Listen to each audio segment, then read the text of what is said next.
तो hello friends, कैसे हैं आप लोग। आज का जो टॉपिक है सेफ वर्क मेथड स्टेटमेंट, ये क्या होता है वो डिफिनेशन समझेंगे और साथ साथ में how to prepare safe work method statement ये हम देखेंगे, स्टेप बाय स्टेप समझेंगे। और इसके अंदर जो भी कंटेंट आता है जो कि हम सीक्वेंस में बनाते हैं वो भी हम इसके अंदर समझेंगे।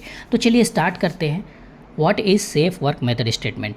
दोस्तों, सेफ वर्क मेथड स्टेटमेंट क्या है? एक डॉक्यूमेंट्स है जो सेफ्टी प्रोफेशनल द्वारा तैयार किया जाता है, वो के स्पष्ट रूप से बताता है कि किसी विशेष काम या कार्य को सुरक्षित तरीके से कैसे किया जाए और उसके अंदर क्या क्या स्टेप लिया जाए, वो सारी चीज़ें सुनिश्चित की जाती है।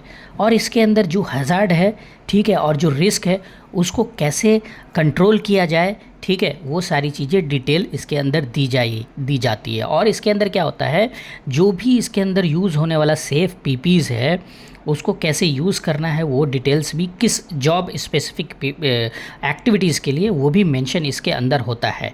और इसमें जो है काम की जो जगह है वो भी मेंशन और लोकेशन की जाती है, ठीक है।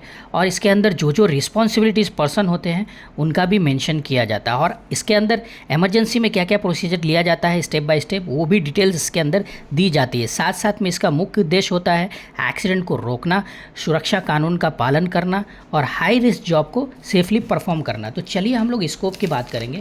स्कोप में क्या क्या चीज़ें आती हैं। तो स्कोप में टेबल कंटेंट में क्या क्या चीज़ें आती है। तो सबसे पहला स्टार्ट करेंगे हम लोग स्कोप से।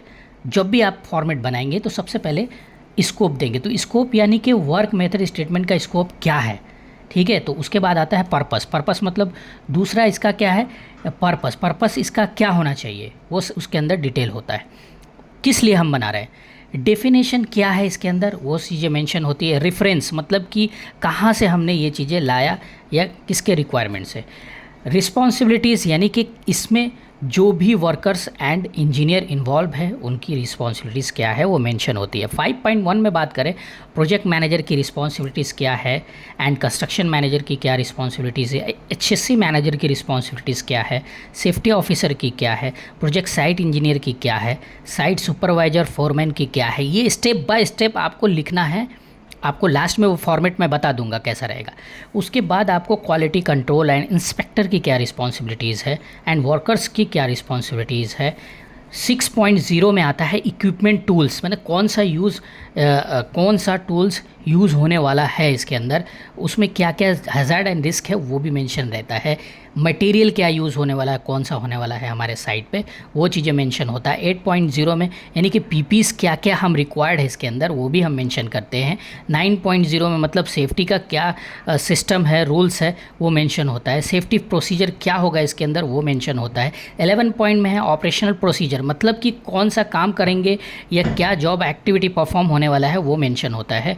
12 पॉइंट में इंस्पेक्शन एंड टेस्टिंग यानी कि कैसी जो भी एक्टिविटी होती है, ठीक है, उसको हम जो है जब वो इंस्टॉल हो जाए कोई भी एक्टिविटी या फिर कोई भी जॉब परफॉर्म एक्टिविटी होने के बाद जब हम उसका इंस्पेक्शन एंड टेस्टिंग कैसे करेंगे उसके अंदर डिटेल दी जाती है।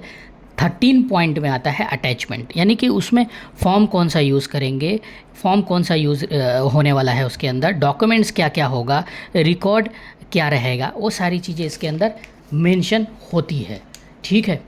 तो आपने स्कोप आपको क्या है देख लेना है, समझ लेना है। यही स्कोप टोटल जो आपका 1.0 से लेके 13.3 तक जो आपको मैंने बताया है ना, वो ही आपका स्कोप के अंदर आता है। उसी को एक एक करके आपको as per required your site उसको फिल करना है या फिर as per required by client. ये क्या है डॉक्यूमेंट्स, ये आपका क्लाइंट का रिक्वायरमेंट होता है जो कि कॉन्ट्रैक्टर इसको बना के देता है, ठीक है ना। उसके बाद आपको देखिए फॉर्मेट इसमें मैं दिखा रहा हूँ। फॉर्मेट में आप देख लीजिए, फॉर्मेट में आप पहला स्टार्ट करिए ऊपर से। जो प्रोजेक्ट इन्फॉर्मेशन सबसे पहले डालना है, यानी कि आपका प्रोजेक्ट कौन सा है, यानी कि प्रोजेक्ट मतलब कि आपका जो प्रोजेक्ट है, यानी कि आपका हाई राइज बिल्डिंग है या फिर आपका जो भी G+2 रेसिडेंशियल बिल्डिंग या फिर ग्राउंड। मैंने एक एग्जांपल उदाहरण लिया है, आप कुछ भी डाल सकते हैं जो भी आपका उस हिसाब से होगा। यानी कि इसमें फिर लोकेशन क्या है, यानी कि जो भी XYZ आपकी नाम होगा कंपनी की वो डाल दीजिएगा। इसमें क्या है आपका जो प्रोजेक्ट का नाम है या जो भी आप कॉन्ट्रैक्टर हैं यानी कि प्राइवेट लिमिटेड जो भी होगा वो आप मेंशन कीजिएगा। इसमें आपका नेक्स्ट आता है, इसको प्रिपेयर कौन किया है, एचएससी इंजीनियर, उसका नाम, या सीनियर सेफ्टी ऑफिसर हो सकता है, उसका नाम मेंशन कीजिए। डेट जैसे कि ये डाला है मैंने, आप अपने हिसाब से डाल दीजिए। उसके बाद आपका जो ये डॉक्यूमेंट नंबर है वो मेंशन ज़रूर कीजिएगा। जैसे कि SWMS मैंने डाला है सिविल 001, आपका जो होगा उसके हिसाब से आप डाल दीजिएगा। तो चलिए इसमें स्टार्ट करते हैं वर्क एक्टिविटीज़ जो मैंने उदाहरण में लिया है, जैसे कि concrete slab casting with tower crane and pump. आपका जो भी एक्टिविटी होगा या मल्टीपल्स होगा तो उसको 1 बाय 1 सीक्वेंस में डाल दीजिएगा इसको के हिसाब से, यानी कि आपका जो भी है ना। उसके बाद आपका स्कोप आता है। स्कोप में क्या मैंने डाला है, देखिए, preparation of form work and scaffolding, reinforcement fixing, है ना, concrete pouring using pump and crane bucket, surface finishing and curing, यानी कि ये मैंने स्कोप ऑफ वर्क डाला है। ठीक है, मैंने जो पहले आपको बताया टेबल कंटेंट प्रोसीजर, वो इसके हिसाब से आपको ये ऐसा फॉर्मेट बना लीजिए। आप या MS वर्ड से बना सकते हैं या एक्सेल से बना सकते हैं, वो एडिटेबल रखिए। कभी भी अगर क्लाइंट की तरफ से अगर आया कि हाँ इसमें रिवीजन करना है तो आप उसको एडिटेबल रहेगा रिकॉर्ड में, तो आप कर सकते हैं। ठीक है, नेक्स्ट स्कोप ऑफ वर्क के बाद आता है प्लांट एंड इक्विपमेंट यूज़, यानी कि आपके पास जो भी मशीनरी है यानी कि इक्विपमेंट है वो क्या क्या हो सकता है। उदाहरण के तौर पे मैंने दिया tower crane, concrete pump, vibrator, scaffolding and ladders, hand tools. आपका जो भी एक्स्ट्रा होगा या जितनी भी चीज़ें होंगी वो लाइन से भर दीजिएगा। ठीक है, उसके बाद PP's रिक्वायरमेंट क्या है देख लीजिए, सेफ्टी हेलमेट, सेफ्टी शूज़ ना। नेक्स्ट ऐसा करके है इसके अंदर, आपके हिसाब से स्टोर से डिटेल लेके आप डाल सकते हो। ठीक है, नेक्स्ट आपके इसके अंदर क्या आता है, पोटेंशियल हज़ार्ड एंड रिस्क। इसके अंदर क्या क्या हज़ार्ड है एंड रिस्क कितना है, यानी कि मैंने जो एग्जांपल एक्टिविटी के हिसाब से दिया है, fall from height during shuttering and rebar work, है ना, struck by swinging crane load, है ना, ये चीज़ें मैंने मेंशन की है एज अ उदाहरण आपको समझाने के लिए। Slip and trip and fall on wet concrete surface, electric and shock from vibrator, manual handling injury and noise exposures, है ना। नेक्स्ट उसमें क्या आता है, पोटेंशियल हज़ार्ड के बाद एंड रिस्क के बाद आता है कंट्रोल मेजर, यानी कि कंट्रोल मेजर में आप क्या क्या ले सकते हो। आप जैसे permit to work system follow हो रहा है ना, उसके लिए, है ना। उसके बाद scaffold must be inspected tag bye competent person, है ना। ये चीज़ें आप कर रहे हो अपने साइट पे, तो ये क्या कंट्रोल मेजर ले लो कि एक्सीडेंट को प्रिवेंट करने के लिए। तो ये चीज़ें आपका आप सेफ वर्क मेथड स्टैंडर्ड में मेंशन करोगे, आप क्लाइंट को दिखाओगे, तो आपका जो है अच्छा ये रहेगा, पॉजिटिव व्यू रहेगा, है ना।